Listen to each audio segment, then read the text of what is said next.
জুমার দিন মাগরিবের আগে এই দোয়াটি 3 বার পড়বেন আর নিজের চোখে ফলাফল দেখবেন ইনশাআল্লাহ। জুমার দিন মাগরিবের আগে, মাগরিব সালাতের আগে 3 বার এই দোয়াটি পড়বেন, কারণ জুমার দিনের সর্বশ্রেষ্ঠ দোয়া কবুলের মুহূর্তই হচ্ছে মাগরিব সালাতের আগে। এজন্য কেউ যদি আমার কাছে এসে বলেন, হুজুর কোন সময় দোয়া করলে কবুল, আমি বলবো জুমার দিন আসরের সালাতের পরে মাগরিবের সালাতের আগ মুহূর্তে দোয়া করেন, ডিরেক্ট আরশে আজিমে যে নক করবে। যেন কোনো কথা নয়।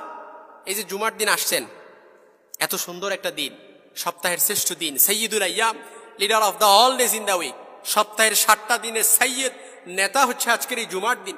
ফিহি খুলিকা আদম ওয়া উদখিলাল জান্নাতা ওয়া উখরিজা মিনহা। এই জুমার দিনে আল্লাহ তাআলা সাইয়েদনা আদম আলাইহিস সালামকে সৃষ্টি করেছেন। এই জুমার দিনে আল্লাহ তাআলা সাইয়েদনা আদম আলাইহিস সালামকে জান্নাতে প্রবেশ করিয়েছেন। আবার এই জুমার দিনে সাইয়েদনা আদম আলাইহিস সালামকে আল্লাহ তাআলা জান্নাত থেকে বের করিয়েছেন। এই জন্য জুমার দিন আল্লাহ তাআলার কাছে আসমানের নিচে জমিনের উপরে সর্বোৎকৃষ্ট দিন হচ্ছে জুমার দিন। এই জুমার দিনে আসরের পরে মাগরিবের সালাতের আগ মুহূর্তে এই দোয়াটা যদি 3 বার পড়তে পারেন, নিজের চোখে ফলাফল দেখতে পারবেন। এখন বলবেন, হুজুর কি ফলাফল দেখতে পারবো ওইটা একটু বইলা দেন। কি ফলাফল দেখতে পারবো ওইটা একটু বইলা দেন। ফর এক্সাম্পল, আপনি দোয়াটা পড়ছেন, আপনার ব্যবসায় বরকত হচ্ছে না, এই জন্য পড়ছেন ব্যবসায় বরকত হবে। আপনি দোয়াটা পড়ছেন, আপনার বিয়ে হচ্ছে না, আল্লাহ তাআলা বিয়ের ব্যবস্থা করে দিবে। আপনি দোয়া পড়ছেন নিয়ত করে যে আপনার ভালো পাত্রীর ব্যবস্থা হচ্ছে না, পাত্রীর ব্যবস্থা হয়ে যাবে। আপনি দোয়াটা পড়ছেন যে আপনার ভালো পাত্রের ব্যবস্থা হচ্ছে না, বিয়ে হচ্ছে না, শুধু ছেলে পক্ষ আসে আর দেখে যায়, এরকম অনেক মা বোনও কিন্তু আছে। এরকম যদি হয়, উস্তুজিব, কবুল হয়ে যাবে। অর্থাৎ যেই উদ্দেশ্যে পড়বেন ওই উদ্দেশ্যে নিজের চোখে ফলাফল দেখতে পারবেন। তবে শর্ত হচ্ছে ওয়া ইয়াতাওয়াক্কাল আলাল্লাহ ফাহুয়া হাসবু, আল্লাহ তাআলার উপর ভরসা করতে হবে যে আল্লাহ তাআলা সবকিছু দিতে পারে। অনেকে আছে দোয়া করতে করতে ফলাফল না পেয়ে হতাশ হয়ে যায় আর আল্লাহর গালি দেওয়া শুরু করে যে আল্লাহ আমার ওইটা দেয় না, ওইটা দেয় না। না, দোয়ার ব্যাপারে যদি আপনি তাড়াহুড়া করেন, দোয়াটা কবুল হবে না।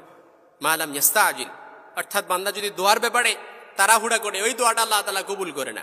এই জন্য দোয়া করতে থাকেন, অবশ্যই আল্লাহ তাআলা দোয়াটা কবুল করবে। ইমাম ইবনুল কাইয়িম রাহিমাহুল্লাহ উনি লিখেছেন, বান্দা যখন আল্লাহর কাছে মুনাজাত করতে থাকে, বান্দা যখন আল্লাহর কাছে চাইতে থাকে, চাইতে চাইতে সে যখন ক্লান্ত হয়ে যায়, তবু আল্লাহ তাআলা তার দোয়া কবুল করে না। এর মানে হচ্ছে আল্লাহ তাআলা তার দোয়াটা কবুল না করার অর্থই হচ্ছে আল্লাহ তাআলা তার কণ্ঠটা বারবার শুনতে চান। সুবহানাল্লাহ বলতে পারলেন না? আল্লাহ তাআলা তার কণ্ঠটা বারবার শুনতে চান, এইটার মানে হচ্ছে এটা। এই জন্য দোয়া কবুল না হলে বুঝবেন আল্লাহ আপনাকে পছন্দ করে বিদায় আপনার দোয়াটা হয়তো দেরি করে কবুল করতেছে, বাট দোয়া কবুল করবে। কারণ আল্লাহ তাআলার কাছে নাই বলে কোনো কিছু নাই, এমন কোনো দোয়া নাই আল্লাহ তাআলা কবুল করে না। হয়তো মাধ্যমটা ভিন্ন, একটু দেরি করে দিবে, তাড়াতাড়ি দিবে, কিংবা সাথে সাথে দিয়ে দিবে।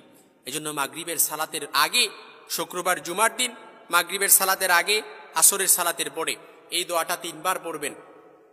রাদিতু বিল্লাহি রাব্বা ওয়া বিল ইসলামি দীনা ওয়া বিমুহাম্মাদিন সাল্লাল্লাহু আলাইহি ওয়াসাল্লাম নাবিয়্যা ওয়া রাসূলা।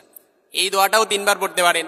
তবে আরেকটা আরো উত্তম একটা দোয়া, যেটা সবাই পারি আমরা, এখানে এরকম কেউ নাই যে শিখতে হবে নতুন করে, সেটা হচ্ছে ইস্তেগফার। আস্তাগফিরুল্লাহ আল্লাযী লা ইলাহা ইল্লা হুয়াল হাইয়ুল কাইয়্যুম ওয়া আতুবু ইলাইহি লা হাওলা ওয়ালা কুওয়াতা ইল্লা বিল্লাহিল আলিয়্যিল আযীম।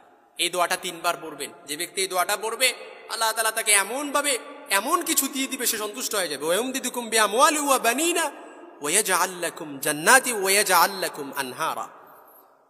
আল্লাহ তাআলা তাকে এমন সম্পদে বারাকা দিবে, এমন সন্তান সন্ততিতে বারাকা দিবে, সে কল্পনাও করতে পারবে না। চারদিক থেকে এমন ভাবে রিজিকের দ্বারগুলো খুলে দেয়া হবে, চারদিক থেকে এমন ভাবে কল্যাণের দ্বারগুলো খুলে দেয়া হবে, সে কল্পনাও করতে পারবে না। ওয়ারযুকুহু লা ইয়াহতাসিব, এমন ভাবে রিজিকের ব্যবস্থা করে দিবে আপনারা কল্পনাও করতে পারবেন না, কল্পনাও করা যাবে না। এই জন্য জুমার দিন মাগরিবের সালাতের আগে, আসরের সালাতের পরে, এটা হচ্ছে দোয়া কবুলের মুহূর্ত। ওই সময়ে যা চাইবেন আল্লাহ তাআলা কবুল করবে। হাদিসে এসেছে, স্পষ্ট ন্যারেশন হাদিসের, ওই সময়টা হচ্ছে দোয়া কবুলের সময়। এই জন্য জুমার দিন এই সময়টাকে আমরা কখনো মিস করব না।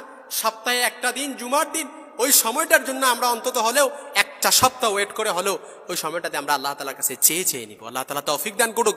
যতগুলো এই কথাগুলো যেন আমরা মানতে পারি, যতগুলো কথা বলেছি কোরআন থেকে বলেছি, বানিয়ে বানিয়ে কোনো কথা বলি নাই।